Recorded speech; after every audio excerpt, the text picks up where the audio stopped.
Hello and welcome, everyone. People are filing into the webinar in the way that people do with these things in these days. So we will be starting shortly as the participant list climbs. I'm basically speaking so that you can make sure that you can hear me. And we look forward to hearing from you as well today, as well as a couple speakers and a couple designated people who will be joining the discussion, but we hope all of you will be joining as well. We'll have a Q&A towards the end, but also we'll have an active chat, as we usually do in this series of webinars or community discussions online. So we'll just wait a couple more minutes. We're just about at 50 people. I think we'll go to 70 and then we will start. We are almost 1 minute into our allotted time. So I'll give it another 35 seconds or so, and then we will start with the fifth session of the AI and Education Global Community of Interest online conversation series.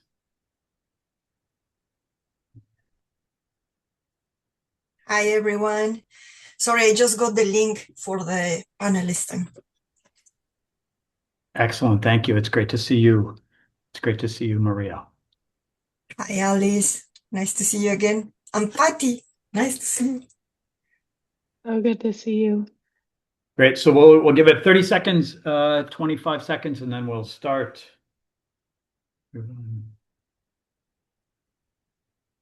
And while people are still filing in, please feel free to introduce yourselves in the chat, your name, your affiliation, and anything else you want to add. With that said, I'd like to welcome everyone to the fifth session of the AI and Education Global Community of Interest online conversation series, successor to the Frontiers in Technology and Education series that the World Bank started to sponsor a couple of years ago. This is brought to you by a whole group of partner organizations, including the World Bank and the AI Observatory and Action Lab of the EdTech Hub, through the sponsorship and support of the UK government, through the FCDO, the Foreign Commonwealth and Development Office, UK Aid. We welcome all of you today to a session which, well, if you're here, hopefully you are interested in the topic. Today's topic, which is the fifth in the series this year, is AI literacy, with a specific focus on AI literacy for students. Please introduce yourself in the chat and leave any relevant information you want for the community here today. We'll expect usually about 100 people in these sessions. And with that said, I'd like to turn it over to Alice Carter from the EdTech Hub with some brief opening remarks. Over to you, Alice. Thanks so much, Mike. Hi, everyone, and welcome. I'm Alice Carter. I'm the innovation lead for the EdTech Hub's AI Observatory. And as Mike said, we're really thrilled to be part of this group. And as ever, big thanks to UK International Development for supporting the work. I just wanted to say how timely I think this conversation feels. I've just been traveling the last few weeks in Nairobi and a few different places and conversations about AI and education. And it's just obviously a rapid increase in kind of attention everywhere at the moment on AI, but also in particular on AI skills and AI literacy. And so just the other day, reading about Google launching its AI skilling blueprint for Africa. And seeing so many sort of similar moves from UNESCO or African Union and obviously ministries of education all over the place as well, who are trying to move quickly and responsibly on this topic. So I'm really excited to hear from others on this topic, and I hope that you will all enjoy it also. Over the next hour, we'll explore how schools and governments in low and middle income countries, as well as high income countries, are integrating AI literacy into their curricula, inside and outside the classroom. And we'll discuss a little bit on the content that's being taught, and how we're building students' AI skills, as well as delivery models, how systems are measuring and also improving digital and AI-specific learning outcomes. So that all sounds very exciting. I hope you agree. And we'll close with some opportunities to engage. I think that we do that at most of these community interests. So if you've been before, there's an opportunity to share things within the group.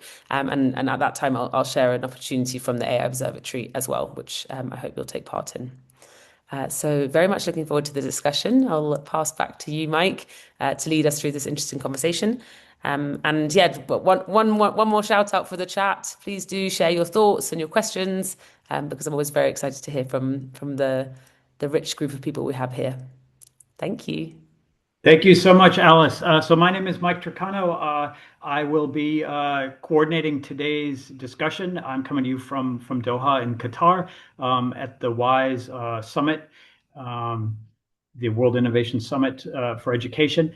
It's great to see people from Dubai, from Russia, from Zimbabwe, from Germany, from Tajikistan, from Palestine, from Uganda, and all over the world. Please feel free to join the chat and let us know who you are, where you're coming from, and what you're interested in. And I hope you're interested in AI literacy, because that's what we're going to be talking about today. We have two great guests who we're gonna start out with, and then we're gonna bring in a third.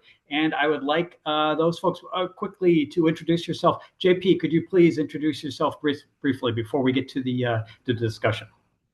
Sure. Thank you, Mike. And hello, everyone watching now and maybe later from a recording. Jussi-Pekka Järvinen from Finland, from a company called Eduten, but JP is what everyone calls me. My background is in teaching. I'm originally a special education teacher from here in Finland, but I worked my whole career in digital pedagogies, digital transformation of school systems at the university, teaching digital pedagogy at University of Turku, and then heading educational technology services at the University of Helsinki, right when we were bringing out a lot of different AI tools for the teachers there. Past about year, I've been working now with Eduten as head of national projects, meaning that I look after our public sector projects where we bring our AI-powered math learning platform to public school sectors globally, especially in developing countries. A lot of these in collaboration, for example, with UNICEF. Very nice to be here. Great. Thank you so much, JP. I hope it's not too cold there in Finland already. Patti, we'd like to go over to you. Hi, everyone. I'm Patti Ruiz. I am Director of Learning Technology Research at Digital Promise. My background is in computer science as well as computer science education. I was a teacher for many years. For 16 years, I taught computer science and Spanish, which is my first language here in the United States. And I am coming to you from Rhode Island, a state in the United States. Good to be here. Thank you so much, Patti. And why don't we start with, those of us who've been working in the technology and education space for a long time, we're familiar with, well, ICT literacy and digital literacy, and then we have data literacy, and we have information literacy, and we have literacy itself, learning how to read, and the literacy of numbers, numeracy. And now we have AI literacy, which everyone seems to think is important. But what is it they think is important? Patti, why don't you what is AI literacy from your perspective and the perspective of Digital Promise? Yes, of course. And I'm putting in chat a link to our AI literacy framework, and all of the information that I'm talking about is contained in the documents on that webpage. So yes, we believe that in order to safely and effectively use these AI systems and tools, we need informed users of those tools. So we think of AI literacy as the knowledge and skills that enable people to critically understand, use, and evaluate AI systems and tools to participate in this increasingly digital world. And in our position paper that we printed last year, we do include specific skills, and we also include modes of engagement, so ways that we end up using AI. And again, so this includes core values, which for us are centering human judgment and really focusing on the decision-making process remaining with humans, and centering justice, because we know that these AI systems and tools are developed based on corpus of data that contain biases, because we as humans bring biases to the things we do. So the data that these systems are trained with have biases that we need to be able to identify. So really, we have a whole framework that identifies AI literacy practices, which include things like data privacy and security, information and mis and disinformation, the core values that are already identified, and then the modes of engagement that we see are understanding, using, and evaluating AI systems and tools. And the reason that we designed our framework image with bidirectional arrows is that we believe that understanding, using, and evaluating are interconnected ways that users can engage with AI-enabled tools to develop their AI literacy. And people can start in any one of those areas. They can start by trying to understand AI, by trying to evaluate AI, or just jumping in and using AI, and then moving around to the different modes of engagement.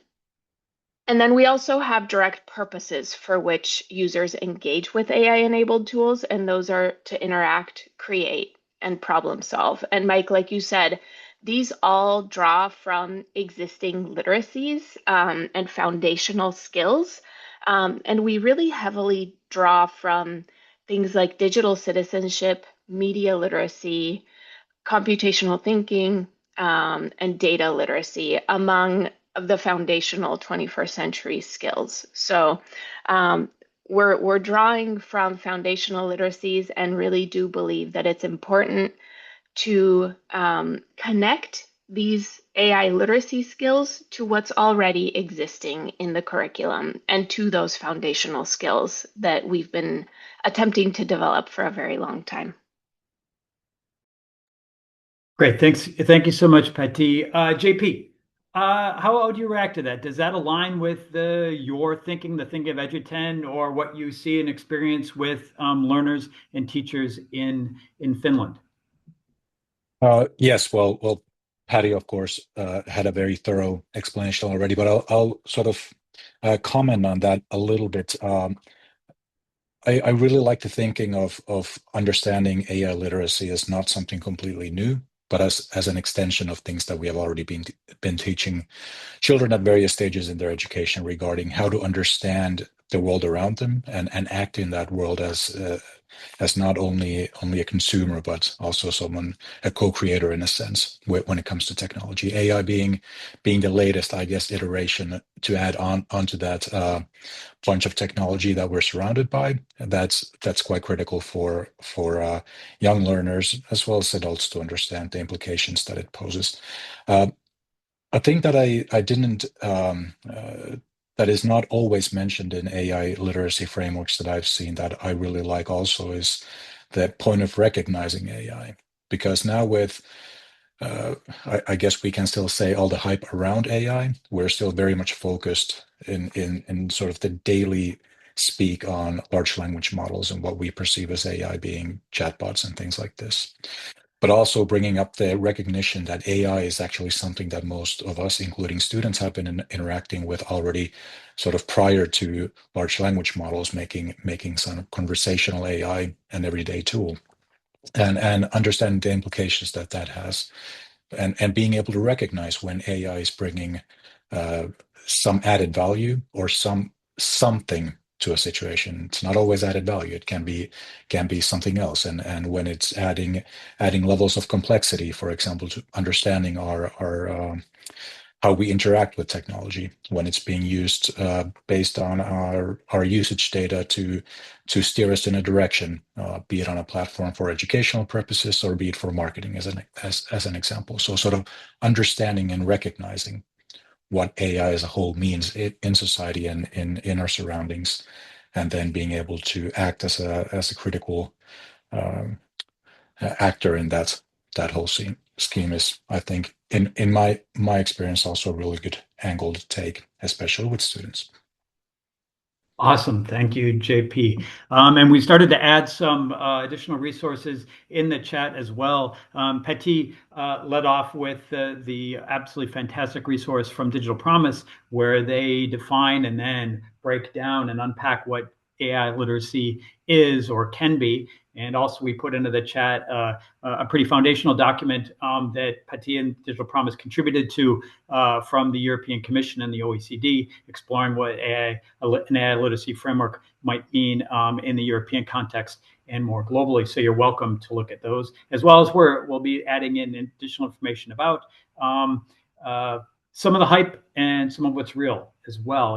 And JP, you asked, or you said, where this adds something or adds on, and that is, to what extent is, some people might say this focus on AI literacy is a distraction from core goals that we have in education, or it could be.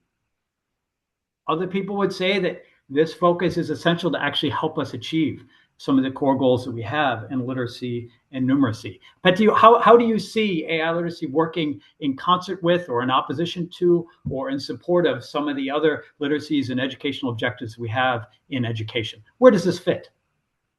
Where does it fit? We believe that it fits throughout the curriculum, and we try to develop opportunities for engagement with AI literacy in the districts that we work with. I'll give an example. One of the examples we give in our AI literacy paper that I shared earlier is Broward County. And Broward County, one of the things that they do that is quite helpful is that they have really transformed how they do professional learning around AI literacy specifically. And the approach that they have is to really help teachers curate learning experiences that integrate AI literacy throughout their curriculum. In order to do this, they work with a coach, right? So they work one-on-one to identify lessons that might be supported by AI literacy. Of course, we need to be thoughtful anytime we bring in AI into the lesson or AI literacy skills and practices into and connect it to a learning experience. Because there's so many factors to consider, right? The technology, the pedagogy, and the appropriateness for the content area. But in this case, in Broward County, we focused on STEM courses, so the science, technology, engineering, and mathematics courses, and helping teachers identify where in their curriculum they could bring in a lesson about something like data literacy, for example. And the teachers worked with coaches, and then once they developed a lesson that they'd piloted, they would share that lesson with other teachers at that grade level to begin to develop ideas for when to bring in AI lessons. So they were working in content collaborative groups as well as grade level collaborative groups to identify what lessons were opportunities for them to bring in AI literacy and which ones weren't, because it's not always appropriate, right? So having thought partners in this case really helped them identify and connect AI literacy lessons to the foundational literacies or to their content area. Awesome. Excellent. Thank you, Pati. The focus of today's discussion is our main focus is on AI literacy for students, but of course, students and teachers work in symbiosis, and teachers are there to support student learning. And if we believe that teachers are central, will remain central, maybe even become more central to the learning process of an agent and AI, I think it's worth talking a little bit about what teachers do in support of students as they seek to use these tools in ways that are useful and efficient and effective and ethical and safe. JP, in your work with Edutainment and in Finland, what are you hearing from teachers about what they need when it comes to AI so they can help students use it? And what are you hearing from them, and how is that influencing the way that you are building your projects with Edutainment? Yes. I think the number one ask typically from teachers is, can AI provide me with more time? More time for one-on-one interaction with my students, etc. Can it do some of my admin stuff that I'm not super enthusiastic about? And questions like this. But at the same time, there seems to be, or not only seems to be, having had a lot of these conversations, I know there is a lot of sort of false hopes also on what AI might be able to provide at its present state, and especially considering data privacy issues, et cetera, for grading student work or providing feedback and things like this.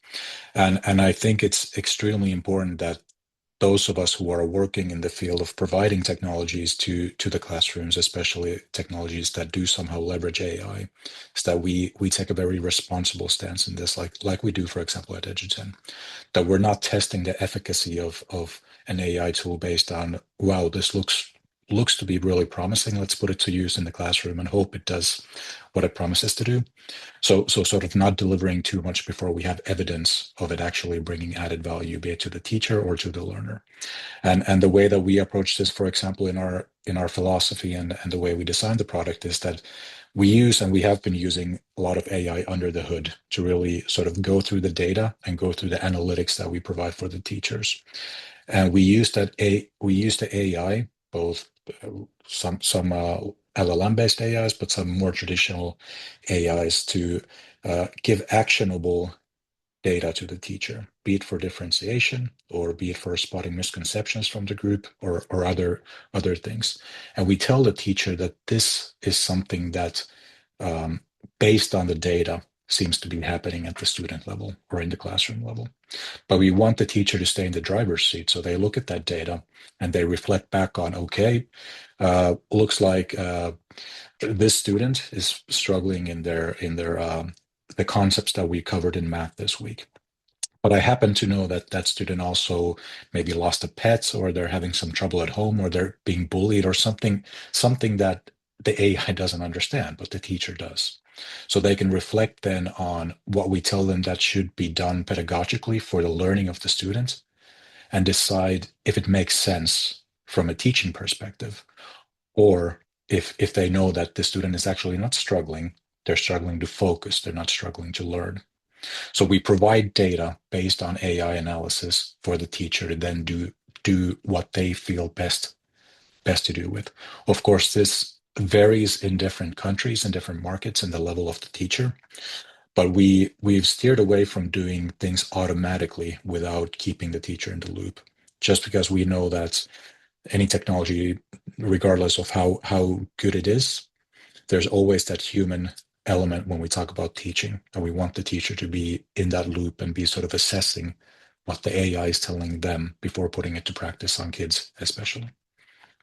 Thank you, JP. So we've heard a little bit about some of the demands and questions you're getting from teachers, and how about AI and how AI can be relevant in the way you build your products and services in response to those questions and demands. I'd also like to bring in Maria Barone from the World Bank right now. Maria, an education specialist at the World Bank. Maria, if you could briefly introduce yourself and talk a little bit about your experience in designing AI literacy materials in Nigeria.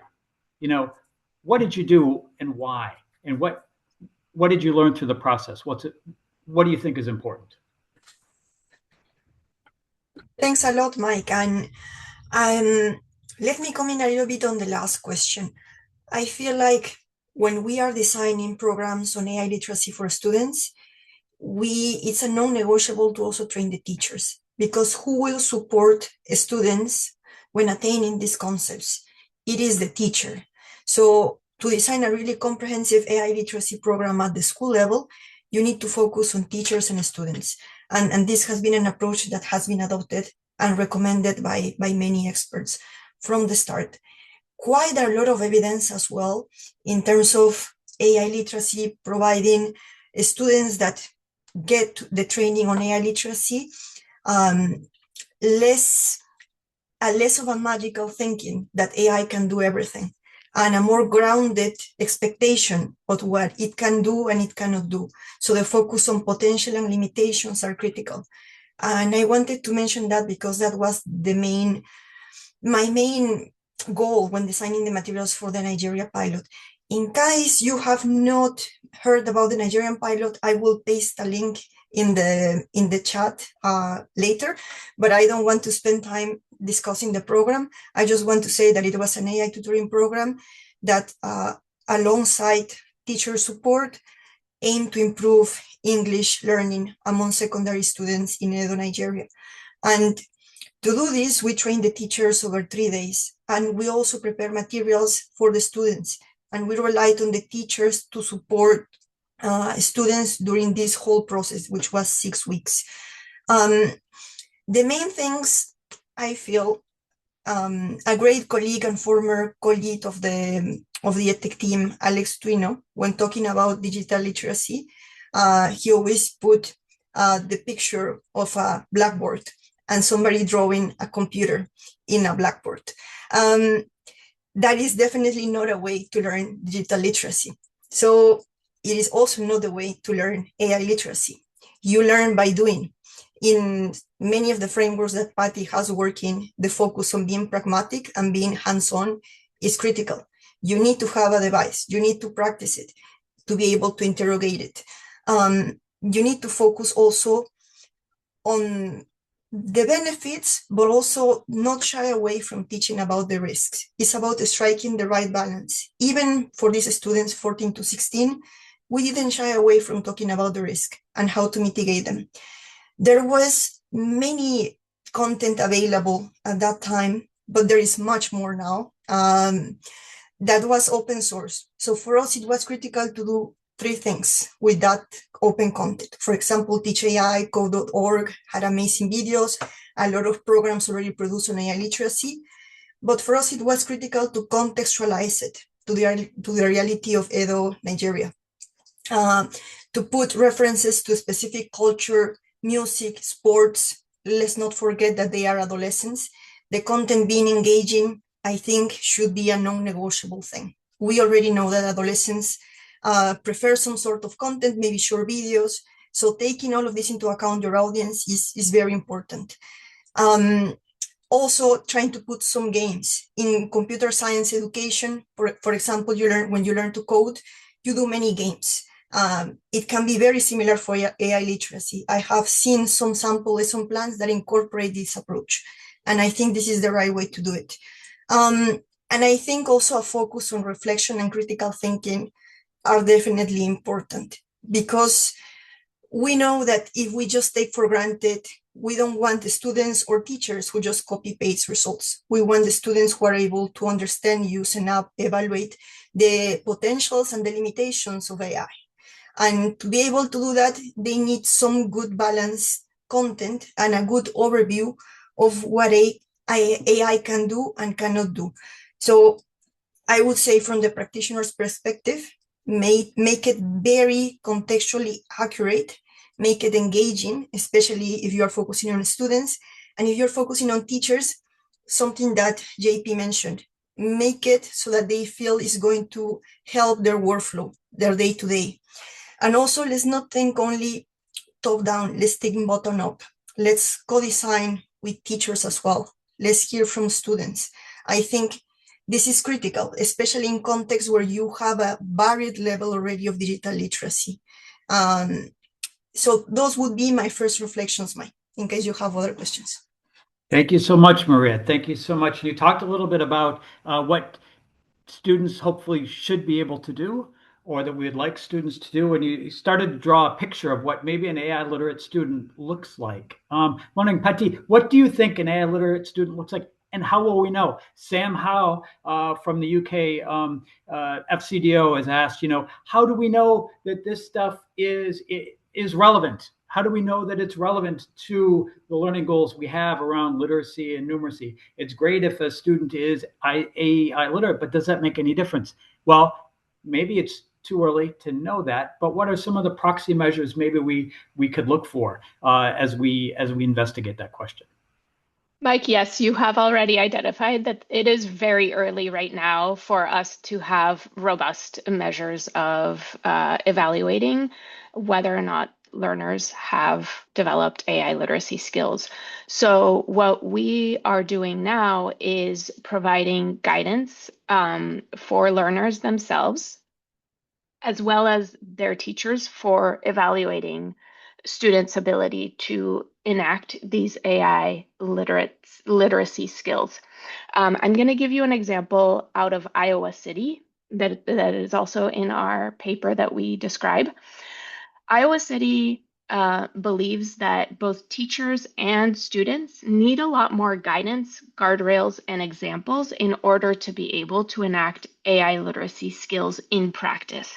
And so they've developed guidelines for their teachers, but I'll talk about the ones for their students, which go hand in hand.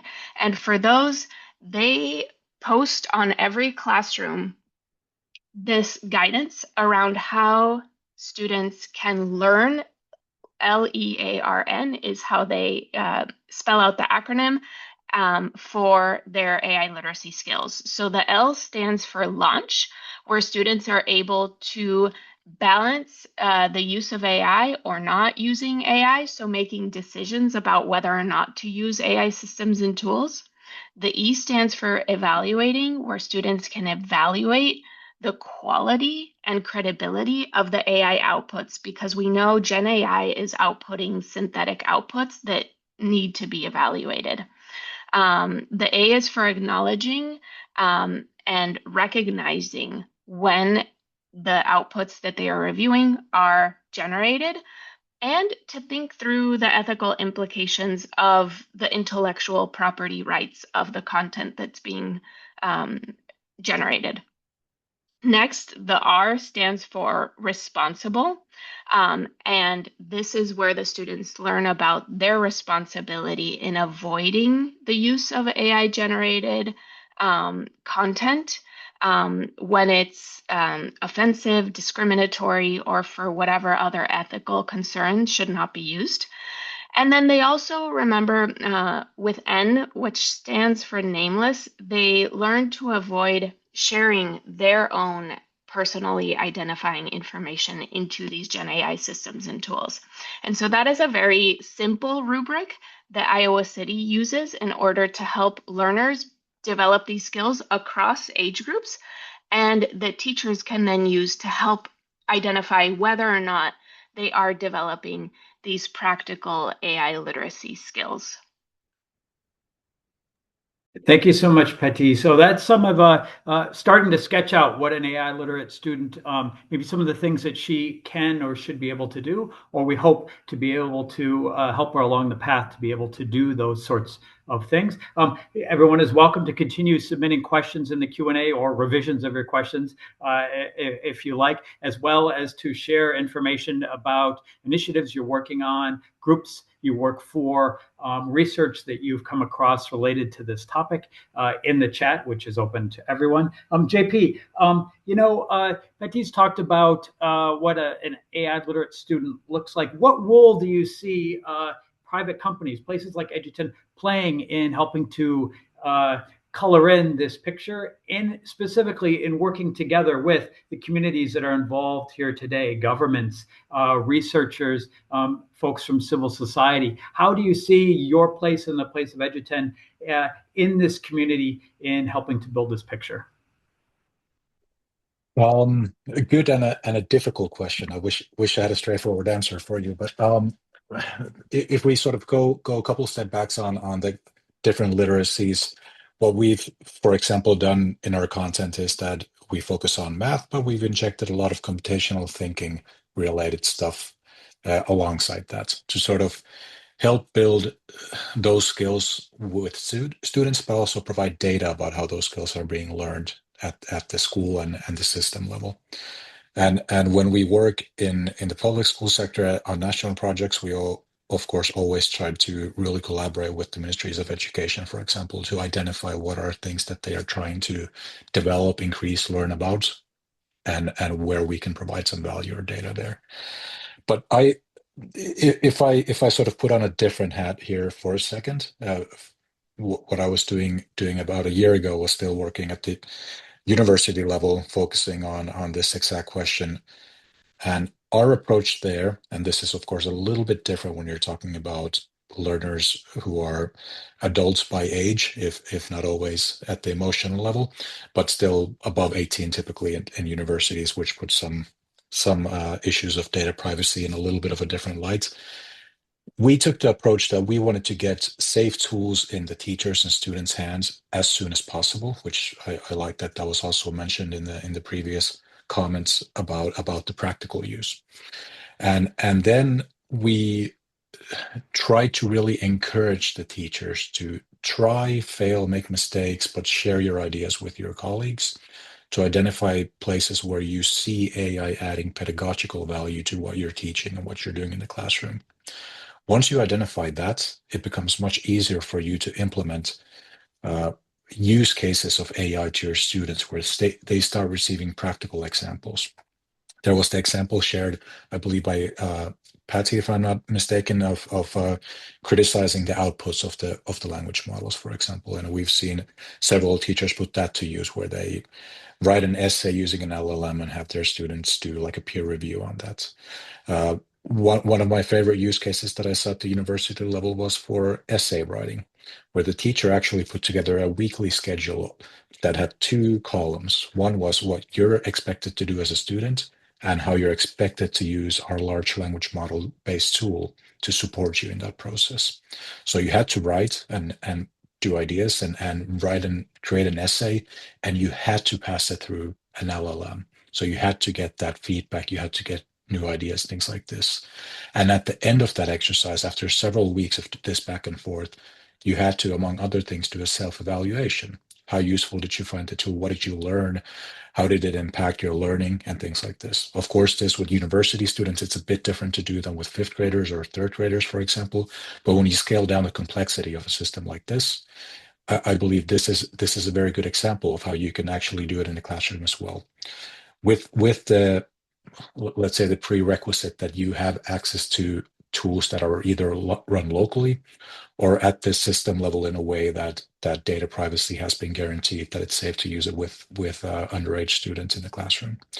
But really putting the students, sort of exposing them to the technology, because at the same time, when we talk about AI literacy, the field is moving so fast that I at least find it very difficult to talk in exact terms about what AI literacy should mean or does mean. Instead, it needs to be more of an abstract of this is the way that we perceive technology now that AI is mainstream technology. And what implications does that have for a 10-year-old, a 15-year-old, or a 50-year-old? And what implications does it have for the working life or school and things like this? So sort of the specifics come from trying, specifics come from practical applications in the classroom. And I would venture a guess that we're nowhere near complete when we talk about things like AI literacy, that all these frameworks are constantly evolving as the technology evolves, and identifying fake news or identifying AI generated videos or photos at the moment is still quite doable for a trained eye, but give it a couple more months and it's going to be increasingly difficult. So these kinds of things become more and more complex. Thanks, JP. We have a couple of questions and comments that are related. Some people may say that, AI literacy is really about understanding or figuring out how to get AI to do something so that you don't have to do it. And there's a worry in education that what's happening in many regards or in many places or in many contexts is that there's a cognitive offloading of tasks to AI that actually challenges many of the fundamental things that we're trying to accomplish in education. If I need to get stronger, I can send someone else to the gym for me, but that isn't going to make my muscles any bigger. I wonder, Pati, what isn't AI literacy in that regard? And you do a lot of work with Digital Promise on a human-centered approach to AI. What does it mean to be human-centered, teacher-centered, student-centered in this regard, in a context where people are trying, and many companies are trying to sell us a vision where really it puts AI at the center of a lot of activities that we see as fundamental to teaching and learning? Yeah, I mean, this has always been a challenge when we bring in technology into learning settings, right? Just like any other technology before it, AI and specifically Gen AI or Gen AI enabled EdTech tools are providing us an opportunity to rethink pedagogy, to rethink what's important in teaching and learning, while being very aware of the important need to critically evaluate the AI because of its nature as a non-deterministic tool. And what I mean by that is that when we use generative AI in the classroom, we're not always getting the same responses, especially if we're using the larger foundational models, which we really should be careful when using with children because there are age restrictions that we need to be mindful of. So many factors to consider when bringing in AI into learning settings, but due to its technological nature, Gen AI systems and tools tend to generate the statistically most probable next word, right, as they generate responses. And this is, of course, when talking about text. But as folks have said in the chat, it's important to be able to evaluate these tools and to evaluate their outputs. And we need to be doing more work as me as a researcher, as educators, as policymakers, in really developing the tools that we need to be able to evaluate AI tools in the context of a learning setting. Again, there are some opportunities to rethink pedagogy to allow classrooms and teachers and learners to focus on collaborative learning, for example. So some of these pedagogical strategies that maybe we've gotten away from. So we need to be able to put that alongside the evaluation of these systems and tools. And in order to do that, we really need to be thinking through with learning scientists what the affordances are of these tools and really understand how AI-enabled tools can promote learning opportunities. Of course, taking into account the social and collaborative view of learning that we're not always measuring in typical tests. So from my perspective, learning sciences can help us understand how AI tools should scaffold or enhance a learner's ability to engage in critical thinking, in creativity, in collaboration, in not replacing or limiting it, which is the challenge of education, right? And so while it's an opportunity for us, we do need to be thinking very critically, as you've already mentioned, as others have already mentioned, because a lesson that may require a student to pull from personal experience or emotional intelligence could, be integrated with Gen AI in a way that might not be super helpful. So really, we need to be rethinking pedagogy and the learning opportunities while not shying away from identifying the need to evaluate not just the outputs of these tools, but the way that we're integrating them into the classroom. Yes, there are so many opportunities, as Maria said, but again, we need to be very aware of the challenges that these technologies bring in.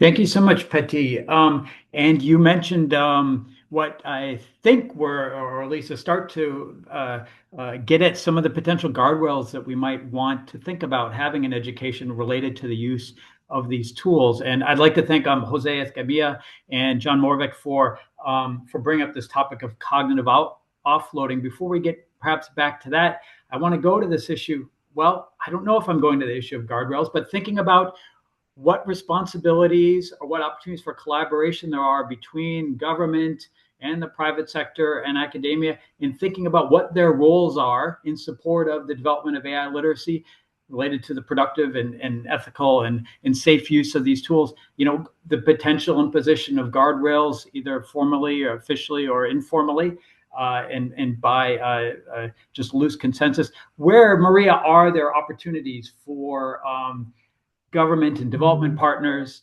and education providers and technology developers and companies to come together, to work together in support of these goals? Where do you think there are opportunities for collaboration and coordination?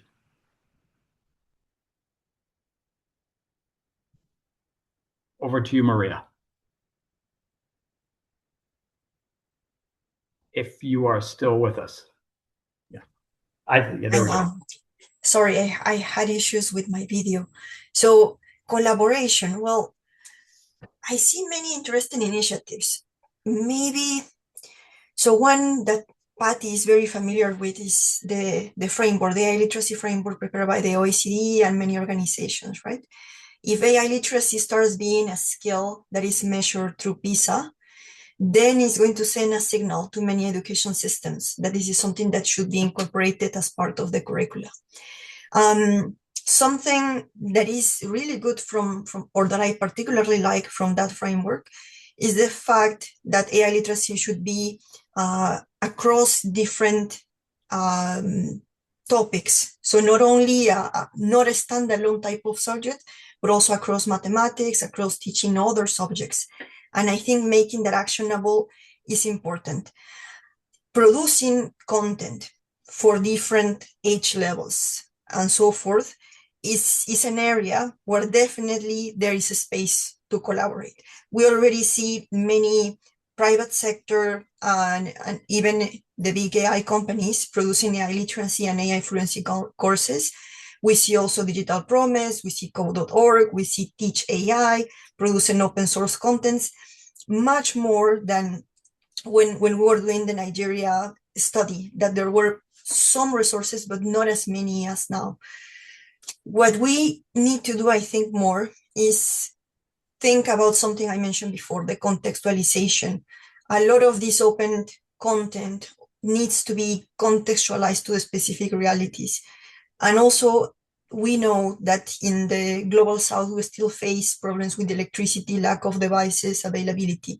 That is needed not only for digital literacy training, but also for AI literacy training. So I would say definitely there is a space to collaborate in the production of content, but let's not forget also of the voices from the global south, that they should also take a part on this. It should not be something that is top down. Also, I don't know how to, but I think some of the models that I see work well, and I have seen in, for example, Teach AI, the school guidance toolkit they prepare on AI literacy is something that you can download and you can just adapt yourself. I think that probably is a good approach because it can adapt a teacher from Peru, a teacher from Brazil, or a teacher from Nigeria to just download that, see what fits and what doesn't fit to the reality, what can be useful for them, adapt it, put their own flavor, put different examples. In the materials in Nigeria, for example, we use a lot of music examples from there, like the singer Rema and so forth. So making those adaptations, I feel, is crucial. But I feel there is a window of opportunity, given that AI literacy will be included as part of the PISA evaluation. So I think there is a lot of work to do as part of this community. And let me just add one more observation. I think we definitely should develop more evidence on AI literacy and the impact it will have. But I think we may discuss a lot whether students should use or not use AI. But AI literacy, I feel, is needed because they are already being exposed to different AI tools. And we know that they will tend to over-rely more the less they understand them. So at least including that content should be something that we share among this community and that hopefully policymakers can also start to think about. Great initiatives, Hour of AI, Day of AI, great universities working on this, private sector. So definitely there is a good opportunity to build momentum across this area.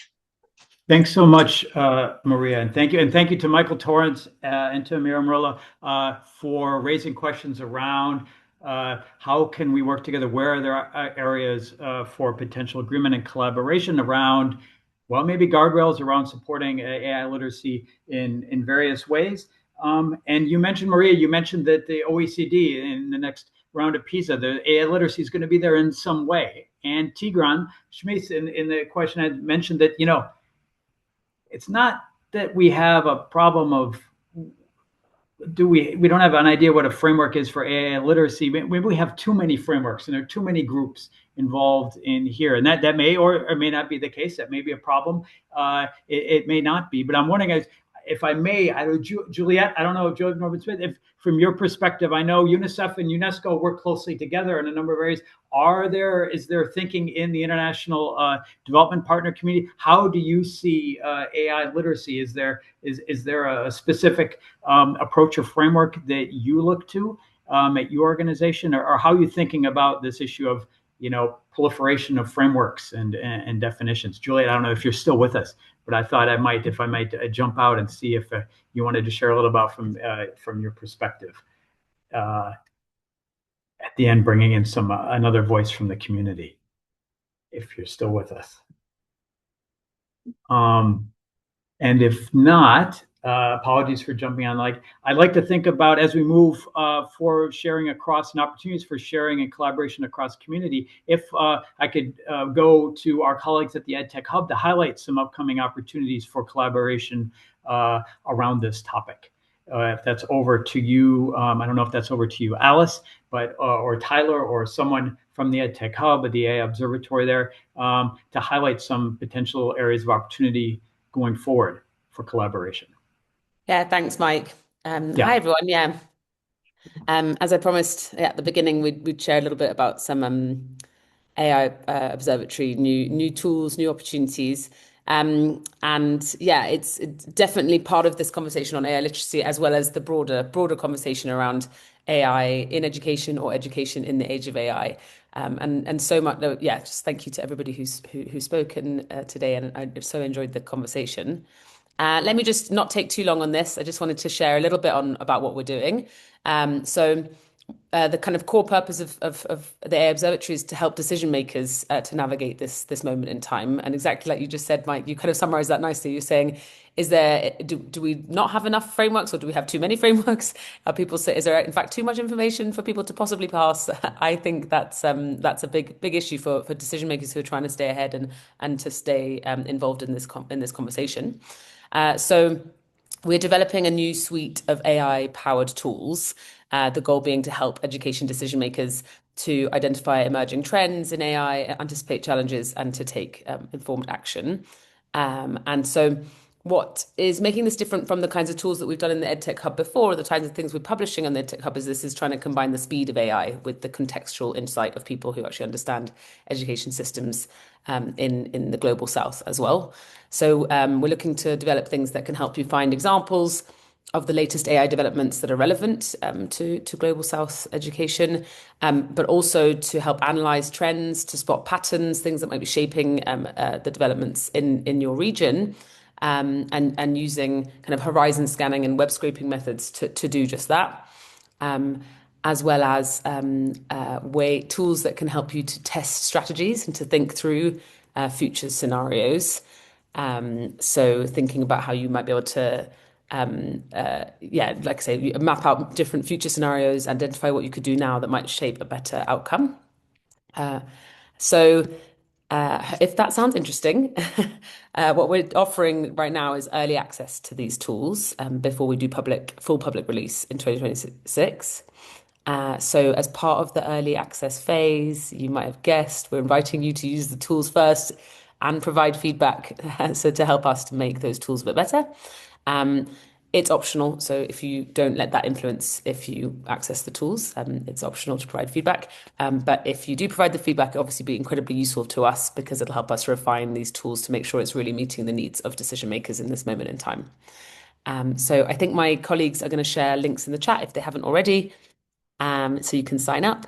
And yeah, we're really looking forward to growing these kinds of tools and exploring and iterating them based on the needs of people like those in this community.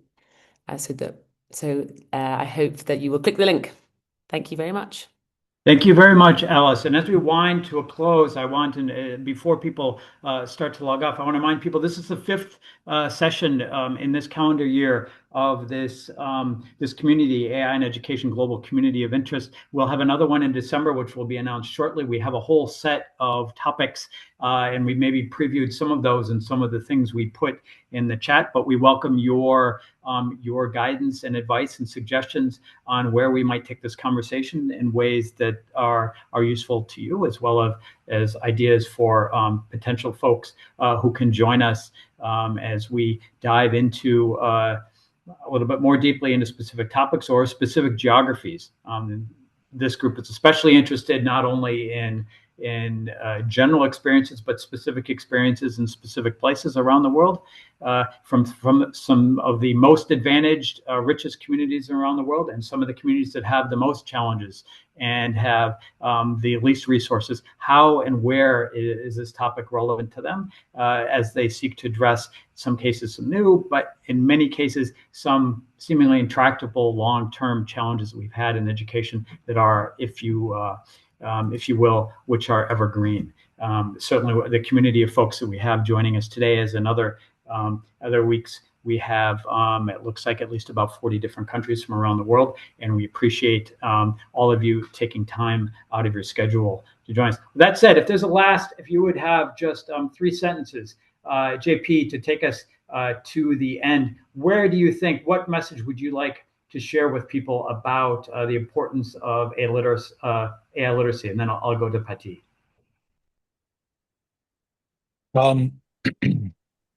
I'll go with what I always say about technology, or used to say about technology when teaching this to students, is we know as school systems that we cannot rely on homes teaching these skills to kids, and we know these skills are essential for becoming, I guess, citizens in the future and being able to work in a technology-oriented society like we're clearly moving towards. So schools have a lot of responsibility and great opportunity to really teach these important skills to students, and I think we should really act on that. Thank you, JP. Pati. As Maria said, AI systems and tools are all around us already, and AI literacy really equips us with a set of skills to promote individual agency awareness in order for our learners and our communities more broadly to make informed decisions about how they might leverage AI systems and tools for both individual and social benefits. So the key message is, again, not allowing this technology to replace durable skills and what we do well as humans, but rather to complement those skills. Thank you so much, Pati. And Maria, 1 minute, if you could sum up a message you would like to leave us with, or a provocation. Thank you, Mike. So let me just reinforce the message. Let's focus on contextually relevant content to teach AI literacy. Let's focus on context that is engaging and well developed. Already a lot of resources have been mentioned during this chat. And let's focus on developing critical thinking skills and the ability to really reflect on any use of AI for teachers and for students. I think that is very important. And finally, I want to quickly reinforce the point on co-designing. In Peru, we actually design AI literacy materials with teachers themselves, with innovative teachers. So if you get the chance to do this at your district level, state level, national level, I think is the best way to go, because then you make sure that the context is really tailored to your audience. And with that, I will leave you. Thank you, Mike, and thank you, everyone. Thank you so much, Maria. Thank you, Pati. Thank you, Alice. And thank you to Dean Ekwa, Mog, and Tyler, and the whole group that helps make these possible. Please do send your ideas to Dean. He put all of his email address, but it's also in the chat for suggestions on future sessions. As promised, we will have one on AI literacy focused on teachers. This issue of cognitive offloading, someone put in the chat a recent World Bank blog post about this and interest in things going forward related to this challenge of cognitive offloading with AI or as a result of AI use and what that means for maybe our notions of what we should be teaching and what we shouldn't be. Another topic of interest, I think, to all of us. With that said, a reminder that you will get a readout, a blog post, and a copy of the transcript, and we will make available also this video in full on YouTube. We will send you the link. Thanks to everyone for taking time out of your busy day to join us wherever you are in the world. It's great to be with you. Take care and keep fighting the good fight. Thank you so much. Have a good day. Thank you, Mike. Thank you. Thank you.